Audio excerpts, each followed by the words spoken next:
Hello everyone. Today we're going to be working on this English elm, also known as an Atinian elm. It comes from Western Europe and it's known as Ulmus minor in Latin. And it occurs all over that part of the world in the past, but nowadays I think they've been pretty well wiped out except cultivated varieties that are used in gardens. But this is a pretty rare treat to have as a bonsai, and I haven't really worked with these much. I spoke with Colin Lewis about them as he imported one himself and worked on it here in America. And I also spoke with Randy Davis, who created the container and the tree from scratch. So after talking with them, I had a little bit better idea of how they behave and what they grow like.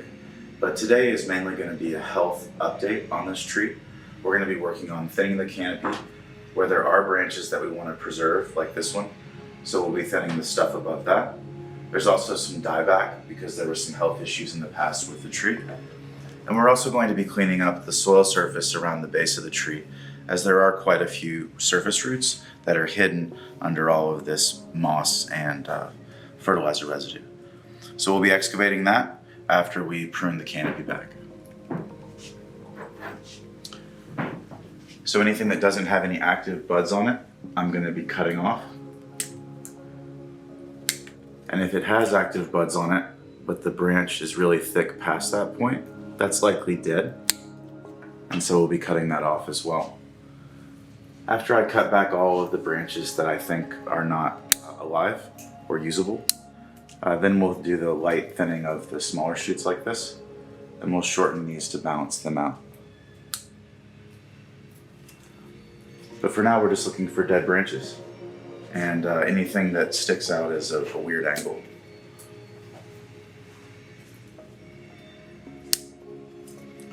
These really strong shoots came out last year after I acquired the tree, and these super strong shoots, we're going to shorten those a little too.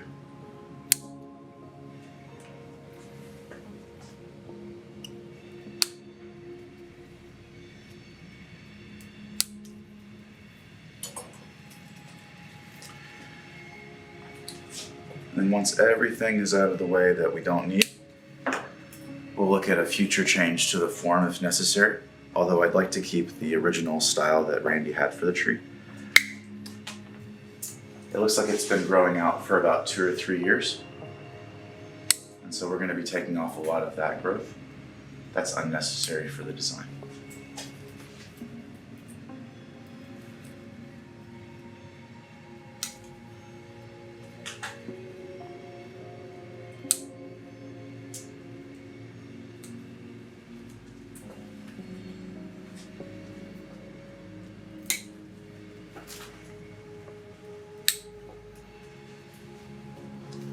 So anywhere that we have some branches that we definitely want to keep, the area directly above that will need to be shortened or wired so that those branches get more air and light.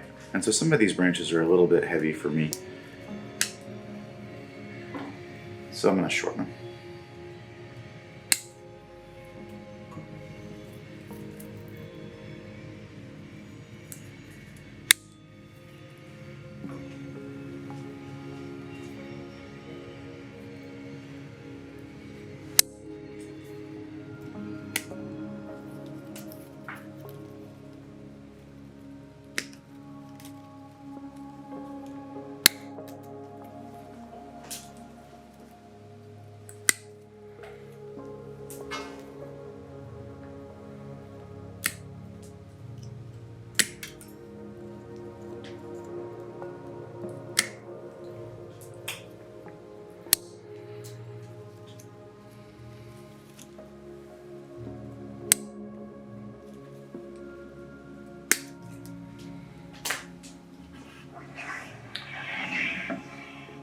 So hopefully there will be a nice slope of fine shoots that goes all the way to the top of the tree. And in some cases, this design has gotten a little out of hand in places like here. There's just way too many branches that grow all from the same point, and that needs to be simplified, especially if we're going to keep the branches below it.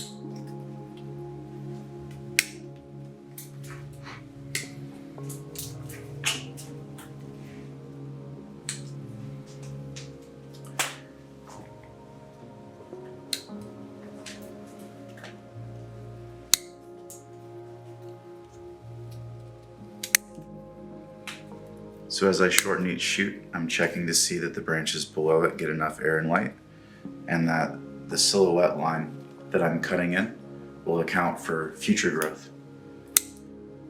So I'm cutting back further than I need to in some situations, because I know it's going to grow more.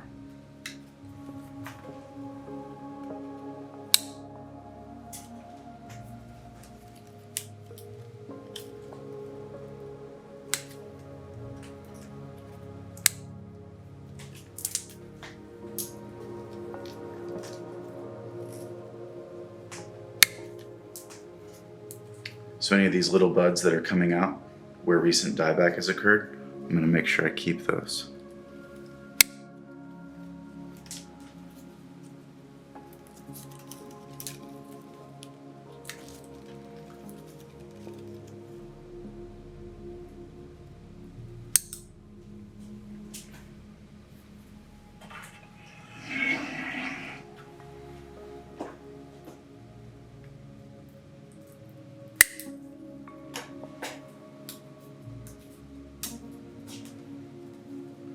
I'm also pushing the front of the tree, which is here. I'm pushing the branches in the foreground back a bit.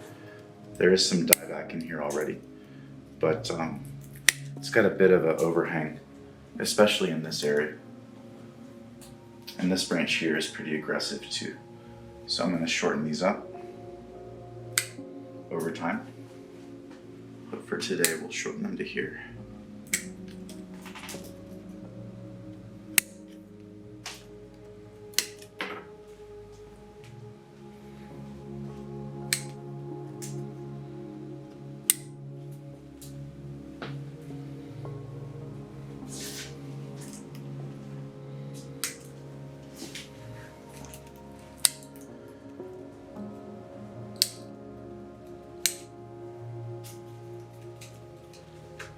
So after a little bit more canopy thinning, we'll start cleaning up the base of the tree and seeing if there's any hidden roots that have just gotten covered up over the years.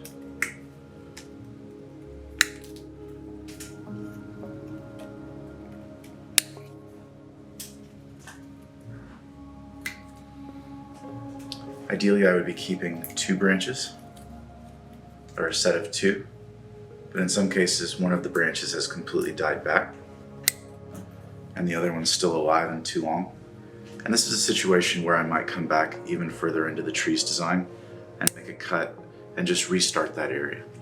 Because if we don't have sets of 2 coming out along the branches, bifurcation like we have here, you know, we can't really sustain it, we can't cut back. And so in some cases, we just cut that whole branch off. And then we go back to a point where there is a branching of 2 branches and we can make a big cut there and restart the whole process from the cut point.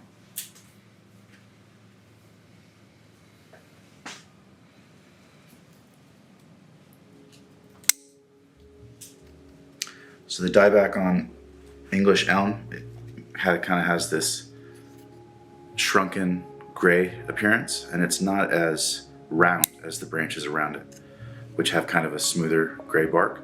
So that's how I'm picking these out.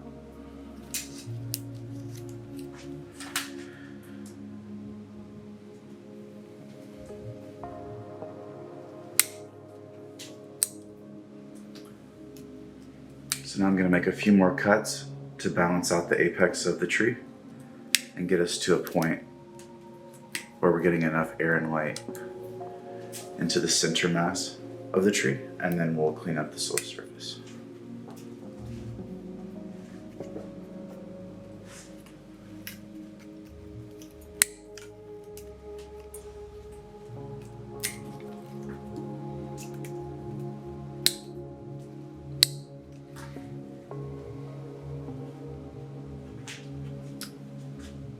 Okay, so we'll leave that there for now. After the tree wakes up, there might be a few more dead branches that I missed. But for now, I'm happy with that.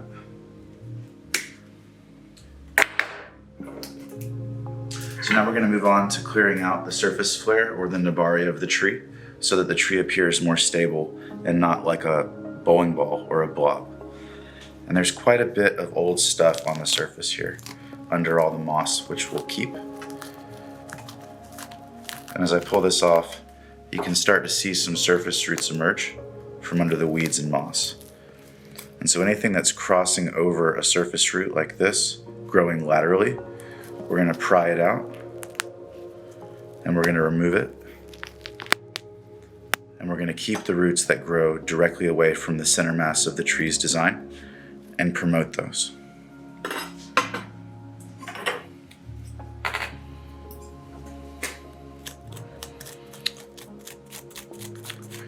So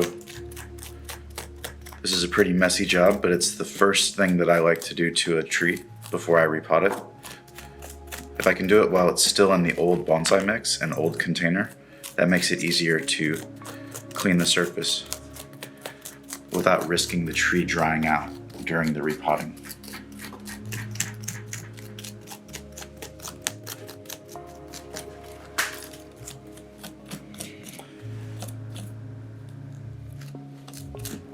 So there's no telling what's in here.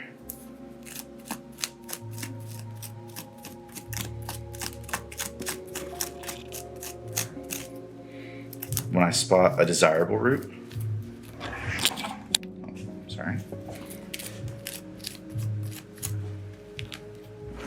whenever I find a good root that I want to keep in the design, I'll carefully excavate on either side of it and make sure that there are plenty of air gaps for it to have moss right up to the root. And if there's any roots that are competing with it that are very close by, I may just need to relocate it and actually unearth that entire root and move it and then pin it with a piece of wire. But the roots that are really obviously bad, I just cut those off.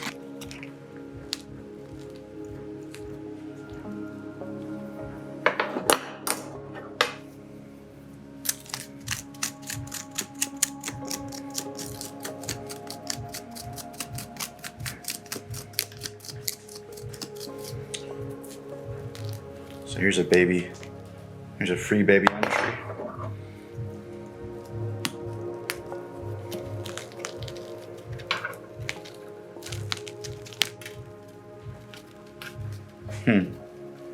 That's interesting.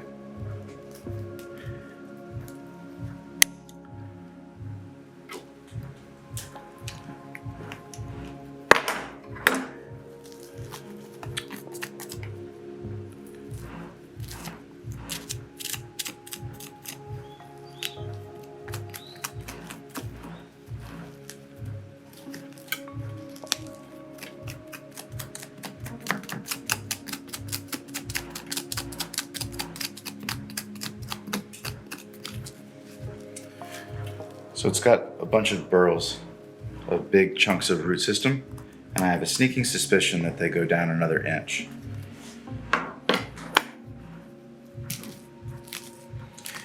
And I also have a sneaking suspicion there's a lot of girdling roots around the base of the tree that we're going to have to pry out.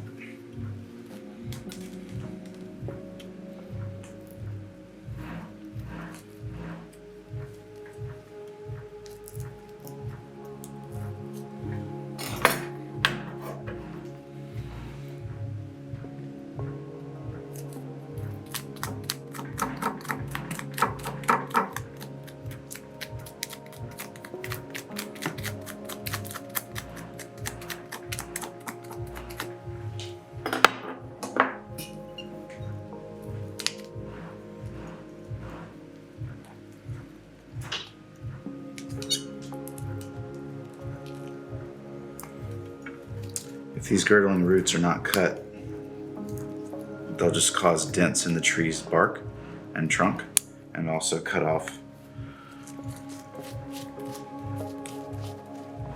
sort of the flow of the design. So it's hard to say if that's a girdling root right here or not, but it appears that this whole thing is fused and like a swirl of root. So we could remove that, but it might create a hollow, and so I'm not going to. I'm I'm gonna finish the repotting of the tree, and then maybe we'll address that later if we need to. But I think this has got a big chunky base under the soil.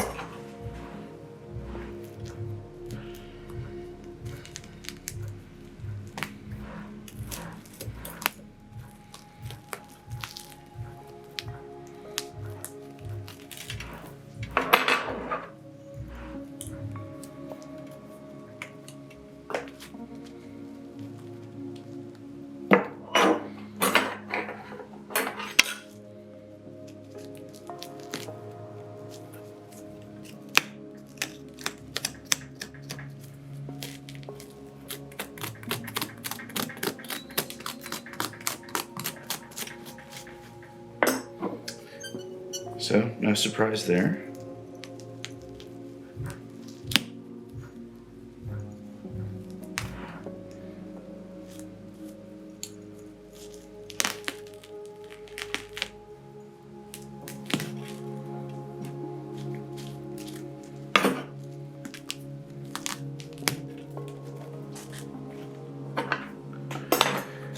So after I've gotten the bulk of the stuff out of the way that I don't want, I'm using a blunted end of a chopstick, and that's going to allow me to not tear into the bark of the tree as I get, or any soft roots that I want to keep. It's a little less intense than, say, a hook or something like that. So this might tear roots or puncture the tree, whereas this is much safer.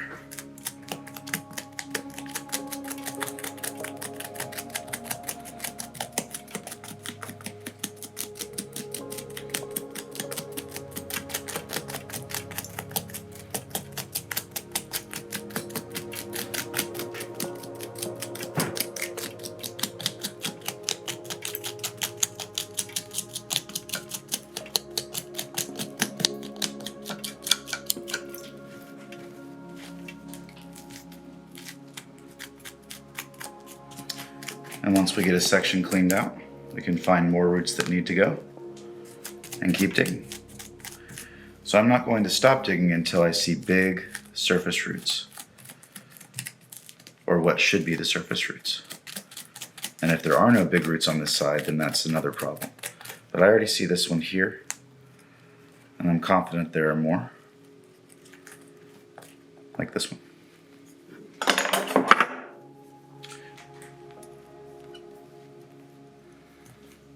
So we're only going to do this section on the video today, but we're going to do a really good job, clean it up, sort of demonstrate what needs to happen for the rest of the tree.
This is also the time that you get rid of any unwanted weeds,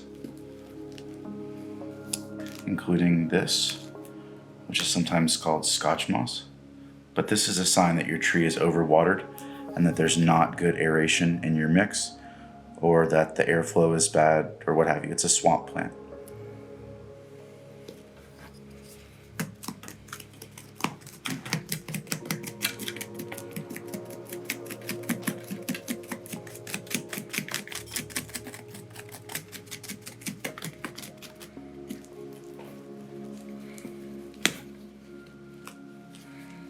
And as I pry these roots out, I am trying not to tear anything in the area that I want to keep.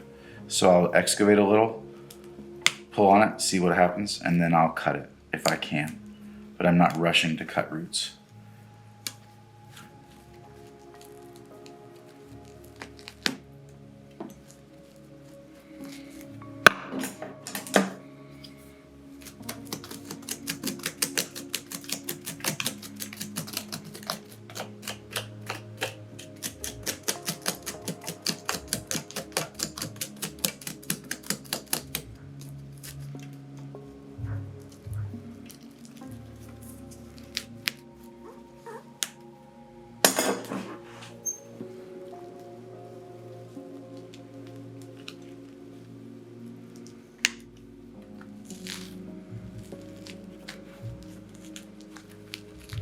So it feels like that's the base.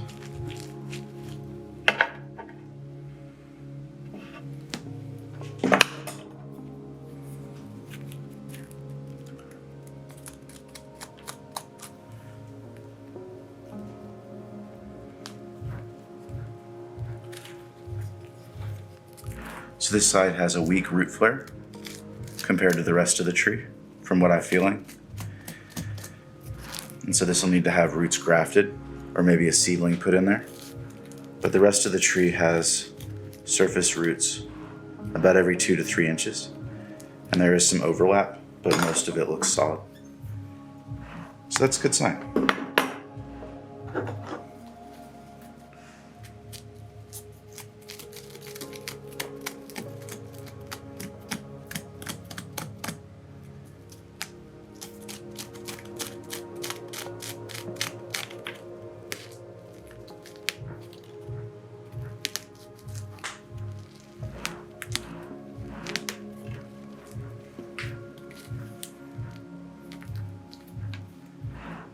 So there's a crossing root there.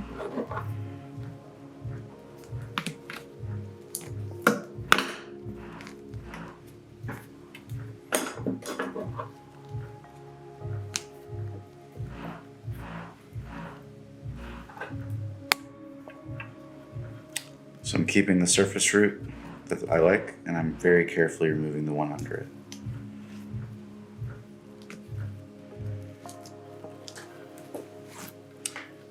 You could argue this one's a little high, but I think it's okay.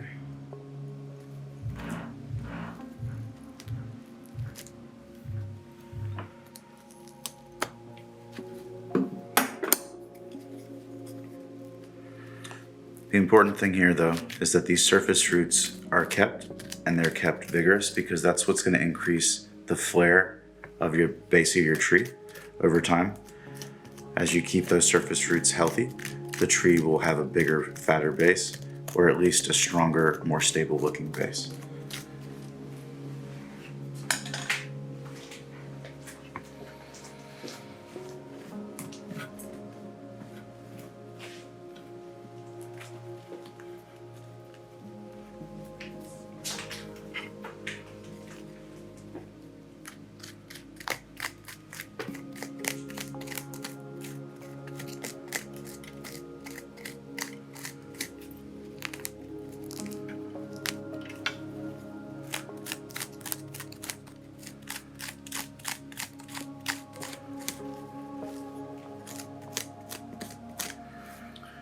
In another video, we'll have this tree completely repotted. The base of the tree will be completely cleaned out. We'll get all the moss off of the trunk, and we'll have dead checked all of the branches. And at that point, it'll be repotted in the same container that Randy made.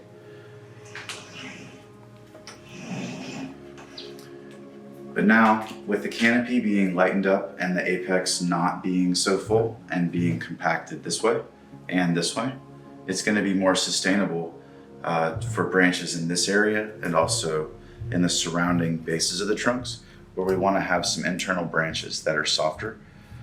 I'm probably not going to wire this tree. I'll likely clip and grow it in the future, but once it's reinvigorated, get it in Aoki blend in about the next 2 weeks.